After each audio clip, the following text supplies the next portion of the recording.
नमस्कार सभी बच्चों को। मैं आपका केमिस्ट्री टीचर गौरव त्यागी सर। O2N डिजिटल एजुकेशन में बेटा आप सबका स्वागत है। मैं आपके सामने लेकर के आया हूँ क्लास 10th का चैप्टर फर्स्ट केमिस्ट्री का। चैप्टर का नाम बेटा रासायनिक अभिक्रियाएं तथा रासायनिक समीकरण। तो रासायनिक अभिक्रियाएं और रासायनिक समीकरण पढ़ने से पहले हमें एक शब्द का जानना बहुत आवश्यक है, और उस शब्द का नाम है परिवर्तन। कि परिवर्तन होता क्या है। परिवर्तन बेटा कोई भी पदार्थ हो, कोई भी, यदि उसके आकार, अवस्था और गुणों में परिवर्तन आ रहा है तो वह एक प्रकार का परिवर्तन हो गया, मतलब वह भौतिक परिवर्तन है। लेकिन यदि वह परिवर्तन के पश्चात कोई नया पदार्थ बना रहा है तो वह एक कौन सा परिवर्तन कहलाएगा? आपका रासायनिक परिवर्तन। तो बेटा आओ स्टार्ट करते हैं। हम सबसे पहले लिखते हैं परिवर्तन, कि परिवर्तन होता क्या है। तो हेडिंग है परिवर्तन।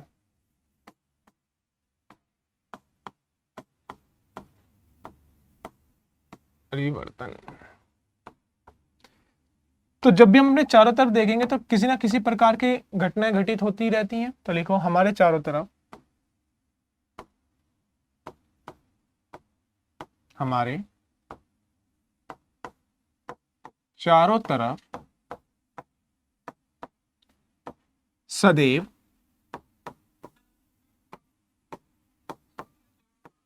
अनेक प्रकार की घटनाएं घटित होती हैं।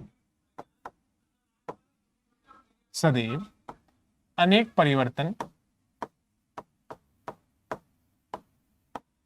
अनेक परिवर्तन, परिवर्तन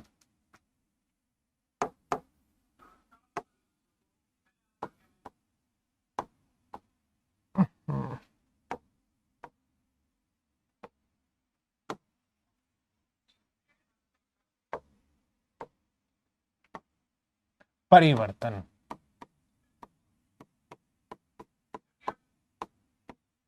घटित होते रहते हैं।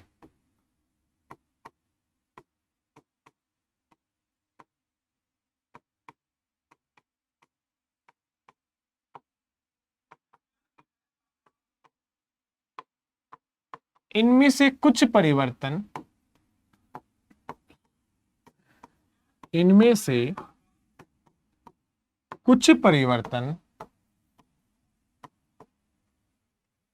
ऐसे होते हैं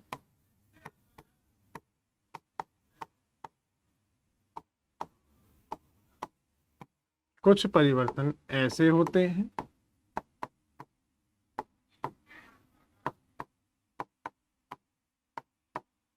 जो केवल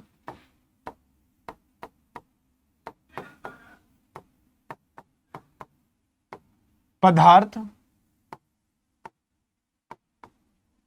पदार्थों के भौतिक गुण,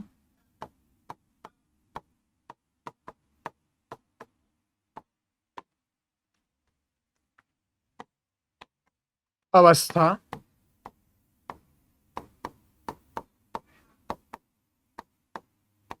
आकार को परिवर्तित करते हैं।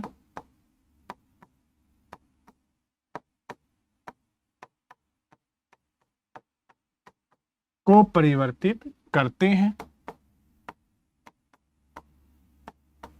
जबकि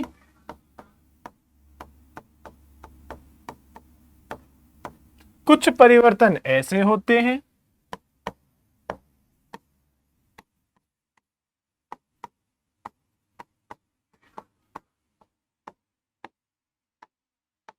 कुछ परिवर्तन ऐसे होते हैं जो केवल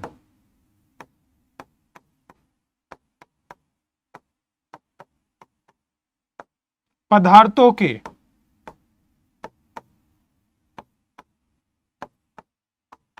रासायनिक संगठन,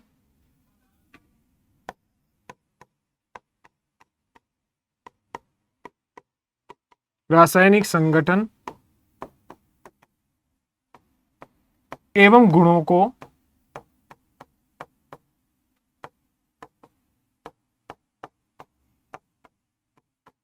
परिवर्तित करते हैं।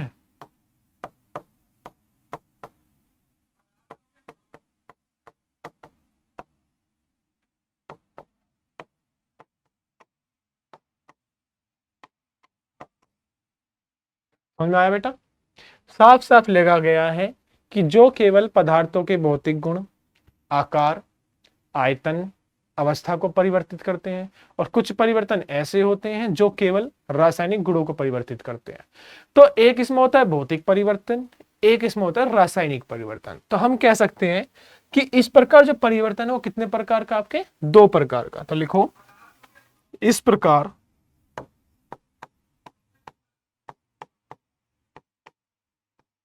परिवर्तन दो प्रकार का होता है।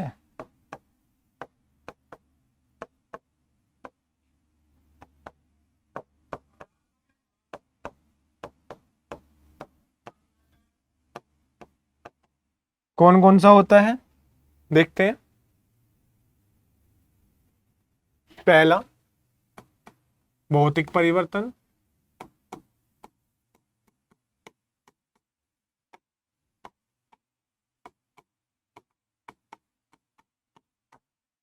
और दूसरा बेटा आपका हो गया रासायनिक परिवर्तन।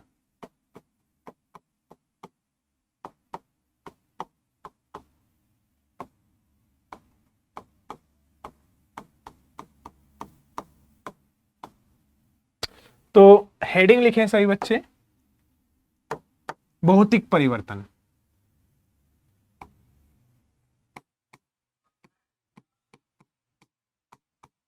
भौतिक परिवर्तन।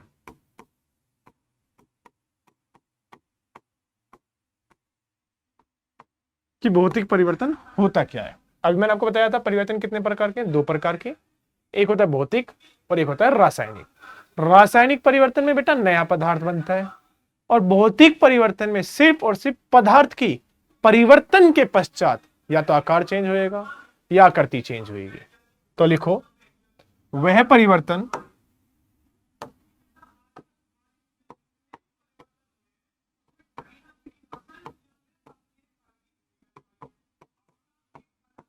वह परिवर्तन जिसमें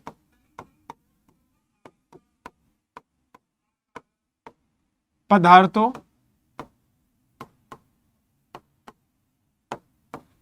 के भौतिक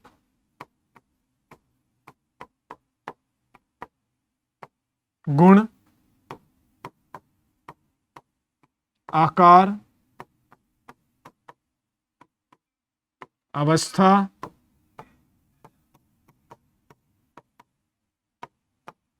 जिसमें पदार्थों के भौतिक गुण, आकार, अवस्था, आयतन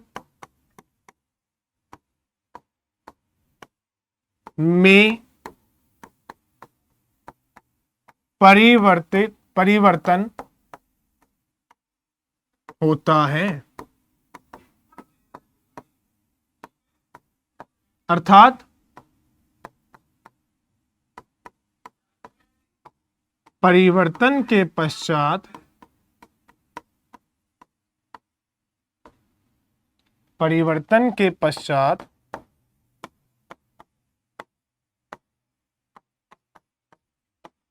कोई नया पदार्थ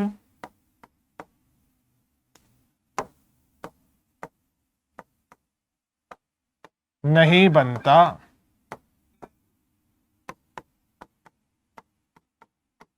भौतिक परिवर्तन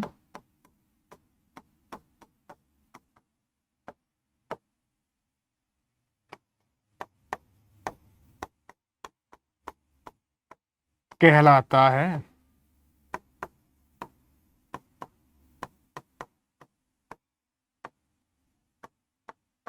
समझ में आया? वह परिवर्तन जिसमें पदार्थों के भौतिक गुण, आकार, अवस्था, आयतन में परिवर्तन होता है। सिर्फ कोई भी नया पदार्थ ना बने तो क्या कहलाएगा? वो आपका भौतिक परिवर्तन कहलाता है। चलो इसके कुछ एग्जाम्पल करते हैं। जैसे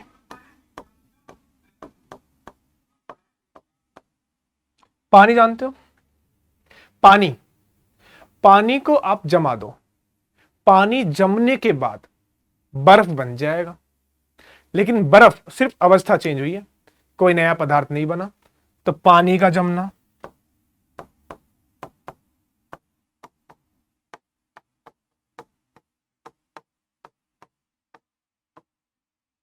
बर्फ बन गया, बर्फ को पिघला दो, वापस से क्या बन गया, पानी, तो बर्फ का गलना।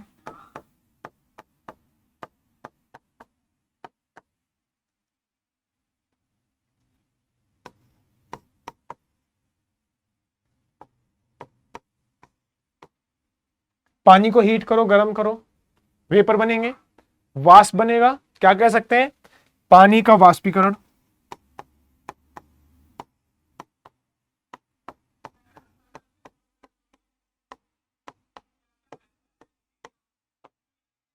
पानी का वाष्पीकरण। मोम जानते हो, मोमबत्ती, मोम को पिघला दो, अब पिघलेगी कैसे, जला दो उसे, तो वो जलेगी, पिघलेगी, तो आप क्या लिख सकते हो, मोम का पिघलना।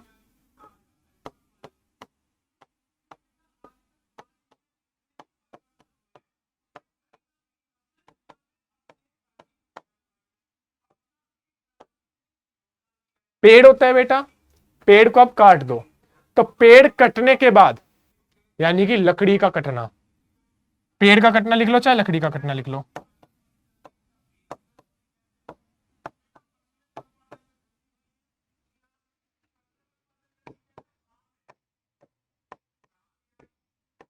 पेंसिल को तोड़ दो, पेंसिल यदि टूट गई तो उसके दो हिस्से हो जाएंगे, लेकिन दोनों हिस्से में पेंसिल के ही रहेंगे, कोई नया पदार्थ नहीं बनेगा, तो पेंसिल का टूटना।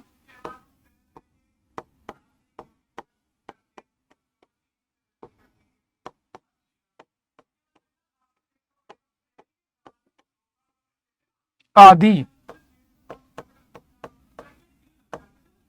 भौतिक परिवर्तन के उदाहरण हैं।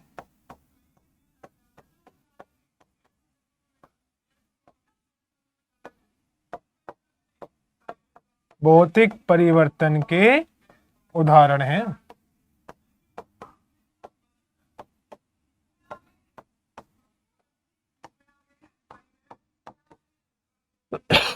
समझ में आया, वह परिवर्तन जिसमें पदार्थों के भौतिक गुण, आकार, अवस्था, आयतन में परिवर्तन होता है, अर्थात परिवर्तन के पश्चात कोई भी नया पदार्थ नहीं बनता, क्या कहलाएगा, भौतिक परिवर्तन कहलाएगा। जैसे कि पानी का जमना, पानी जम जाएगा, बर्फ बन जाएगा, सिर्फ अवस्था चेंज हुई है, अभी भी वो पानी ही। बर्फ का गलना, पानी का वाष्पीकरण। बेटा मोम होती है, मोम को पिघला दो, पिघलाने के बाद वो मोम ही रहेगा, कोई नया पदार्थ नहीं बनेगा। लकड़ी का कटना, लकड़ी कटने के बाद वो लकड़ी ही रहेगी, लकड़ी कटने के बाद वो लकड़ी ही रहेगी, पत्ते नहीं बनेंगे उसके। उसी प्रकार पेंसिल का टूटना, पेंसिल यदि टूट जाए, दो बच्चों में बांटना हो पेंसिल को, तो उस पेन अगर किसी का रुपया नहीं है एक्स्ट्रा और पेंसिल एक ही है, पेंसिल का टूटना, तो पेंसिल को बीच में से तोड़ दो, दो हिस्सों में बट गया। अच्छा, आदि भौतिक परिवर्तन के उदाहरण हैं। अब आगे समझो, अब अगला क्या लिखना है हमें, रासायनिक परिवर्तन।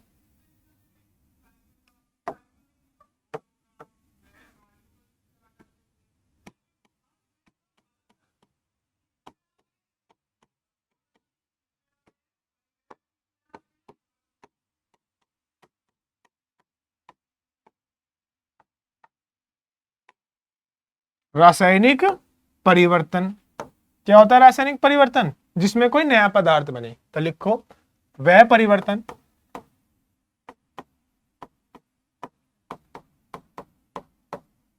जिसमें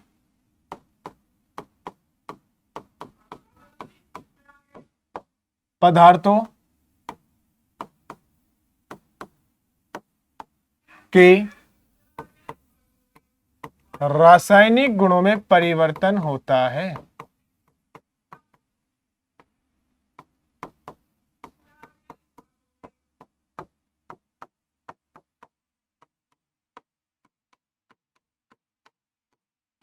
रासायनिक गुणों में परिवर्तन होता है, अर्थात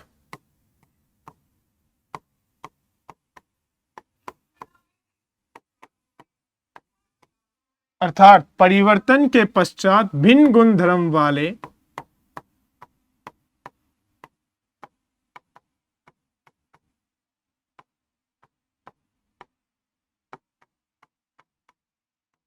नए पदार्थ भिन्न गुण धर्म वाले नए पदार्थ बनते हैं।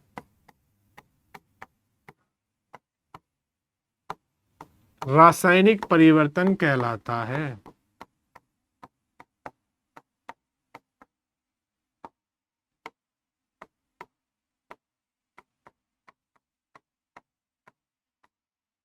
रासायनिक परिवर्तन कहलाता है।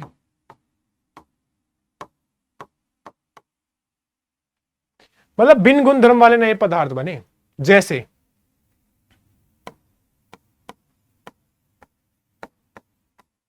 दूध को जमा दो। हाँ हाँ, जमाओ दूध को। दूध को जब हम जमाएंगे ना तो क्या बनाएगा? दही। तो दूध का जमना। दूध जमने से पहले दूध ही था, लेकिन जमने के बाद वह किस में परिवर्तित हो गया है? दही में। दही की प्रॉपर्टी कैसी है? अलग। दूध की प्रॉपर्टी कैसी है? अलग। लेकिन अब तुम दही से दूध नहीं बना सकते, तो यह कौन सी परिवर्तन हो गई? रासायनिक परिवर्तन हो गया। इसी प्रकार जब दूध फट जाए, दूध का फटना, जब दूध फट जाए तो दूध फटने के बाद क्या बन जाएगा? पनीर। पनीर की प्रॉपर्टी कैसी है बेटा? अलग। दूध की प्रॉपर्टी कैसी है? अलग। तो क्या ये रासायनिक परिवर्तन हुआ? बिल्कुल हुआ। साफ साफ लिखा है कि भिन्न गुण धर्म वाला नया पदार्थ बनना चाहिए, बस। आगे देखो, सांस लेते हैं। सांस लेते तो कौन सी गैस लेंगे? Oxygen gas. लेकिन वह प्रक्रिया होकर के कौन सी गैस निकलेगी अब? Carbon dioxide. तो क्या लिखोगे आप? सांस लेना।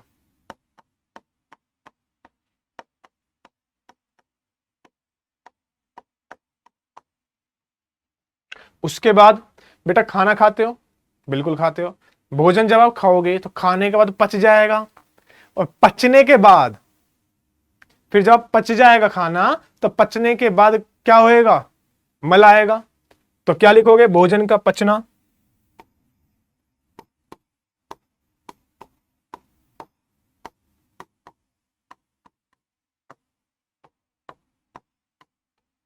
सब्जियां बनती हैं, बिल्कुल सब्जी तो बनेगी, लेकिन सब्जी को आप भरी गर्मी में, सड़ी गर्मी में, बिल्कुल अगर आप सब्जी को खुला रख दोगे तो आप देखना, अगर सब्जी सुबह बनी होगी तो शाम तक सड़ी गर्मी में वो सब्जी सड़ जाएगी, खाई नहीं जाएगी, फूई लग जाएंगी उसमें, या महक आने लगेगी, बदबू बहुत बुरी बुरी आने लगेगी उसमें से।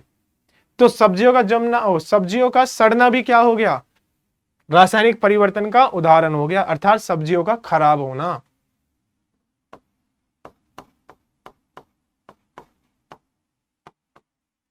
सब्जियों का खराब होना।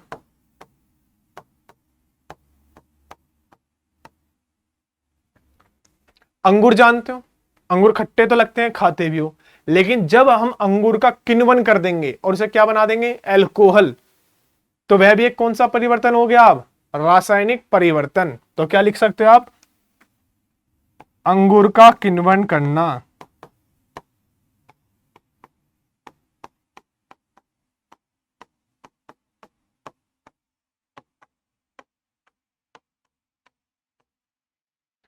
घर बनाते हो, लोहा यूज होता है। तो बेटा लोहा जब यूज होएगा, तो जब आप घर से लाते हो, नया नया खरीद करके आप लोहा लाओगे, तो जब नया खरीद करके लोहा लाओगे तो लोहा बिल्कुल नया मिलेगा, बिल्कुल प्योर मिलेगा, साफ चिकना। लेकिन कुछ समय पश्चात वही लोहा जंग लग जाएगा उस लोहे पर, है ना? भूरे कलर की पट्टी आ जाएगी, उस पर परत चढ़ जाएगी, तो लोहे पर जंग लगना।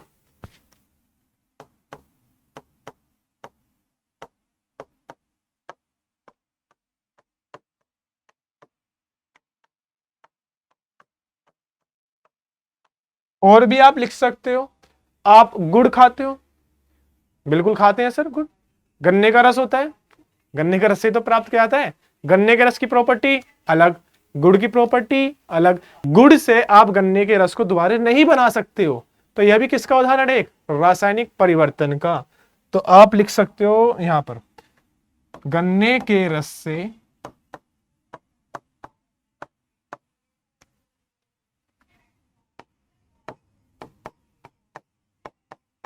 गुड़ का बनना।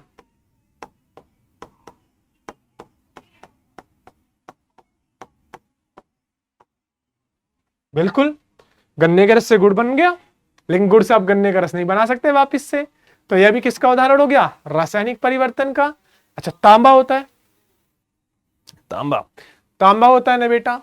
तांबे, यदि आप कुछ समय तांबे को ऐसे ही रख दो, धो मत उसे बिल्कुल भी, तो देखोगे उस पर धीरे धीरे जो है हरे रंग की परत चढ़ जाएगी। तो तांबे का हरा होना, तांबे का हरा होना। चांदी, चांदी आज की डेट में आधे से ज्यादा दर चांदी को जो है गले में पहना करते हैं, वो चांदी की चैन को, चांदी की सैंपल होती है, भी लेडीज पहना करती हैं। देखते हो ना, कहते थे कि पानी गंदा है इसलिए चांदी काली हो गई है। तो चांदी का काला होना भी क्या हो गया? एक रासायनिक परिवर्तन का उदाहरण हो गया है। तो आप लिखोगे चांदी का काला होना।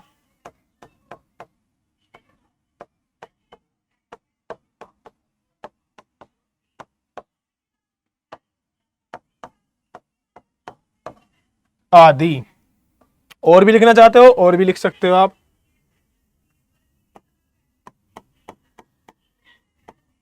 रासायनिक परिवर्तन के उदाहरण हैं।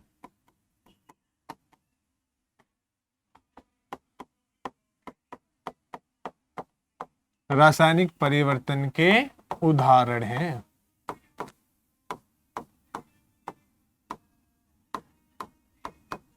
तो अब यहां से एक नया शब्द बनता है।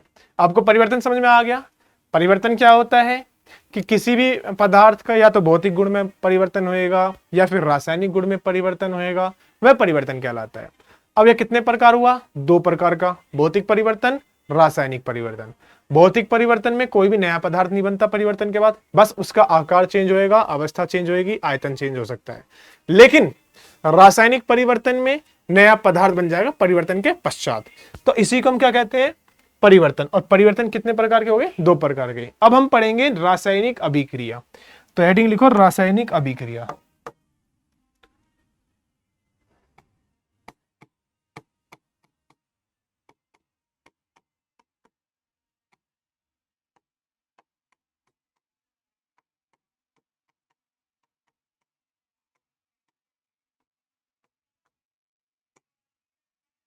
रासायनिक अभिक्रिया में लिखो वह अभिक्रिया, या फिर आप ये भी लिख सकते हो, लिखो चलो वह अभिक्रिया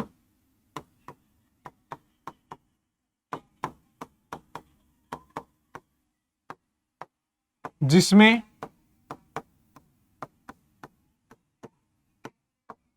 एक या एक से अधिक पदार्थ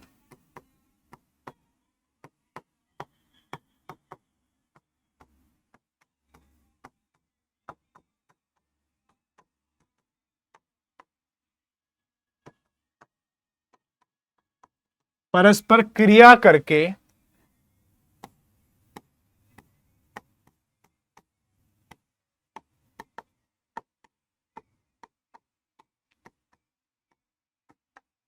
भिन्न गुण धर्मों वाले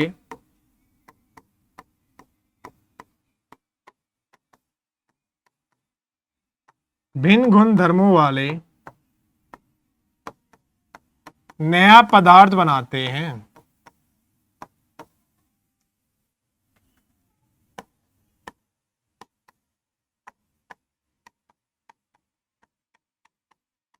नया पदार्थ बनाते हैं जिनमें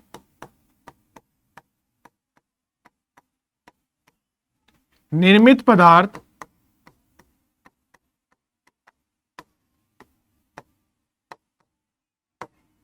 के भौतिक एवं रासायनिक गुण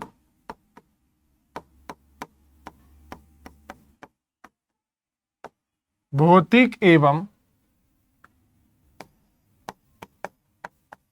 रासायनिक गुण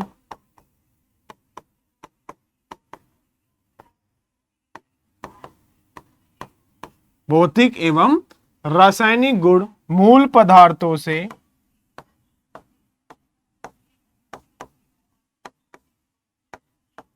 सर्वथा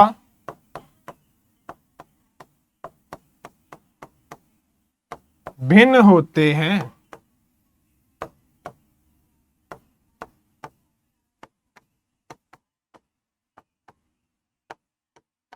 क्या कहलाएगा? रासायनिक अभिक्रिया कहलाती है।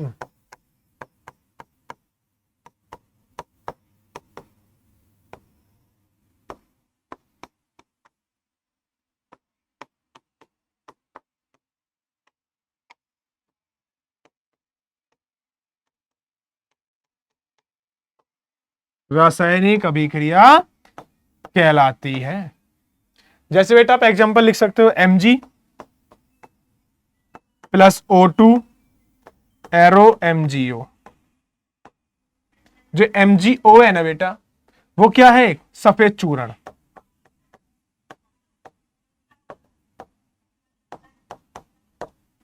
आप जल को बना सकते हो, हाइड्रोजन ले लो, उसके साथ ऑक्सीजन गैस को मिला लो, और वहां से क्या बन गया आपका? जल। जल की प्रॉपर्टी अलग होती है, हाइड्रोजन ऑक्सीजन की प्रॉपर्टी अलग होती है। हाइड्रोजन ऑक्सीजन ईंधन के रूप में काम आते हैं, और जल आपका आग बुझाने के काम आता है।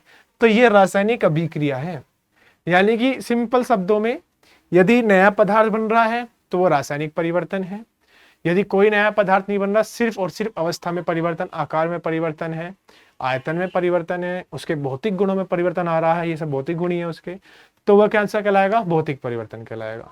अब बेटा हम नेक्स्ट क्लास में पढ़ेंगे रासायनिक अभिक्रिया की हम पहचान कैसे करते हैं। रासायनिक अभिक्रिया की पहचान कैसे करी जाती है, मैं आपको बता देता हूँ। रासायनिक अभिक्रिया कितने प्रकार के होते हैं बेटा? 5 प्रकार के। रंग में परिवर्तन, ताप में परिवर्तन, अवस्था में परिवर्तन, गैस का निकलना, और अवक्षेप का बनना। ठीक है, ये हम पढ़ेंगे नेक्स्ट क्लास में। धन्यवाद।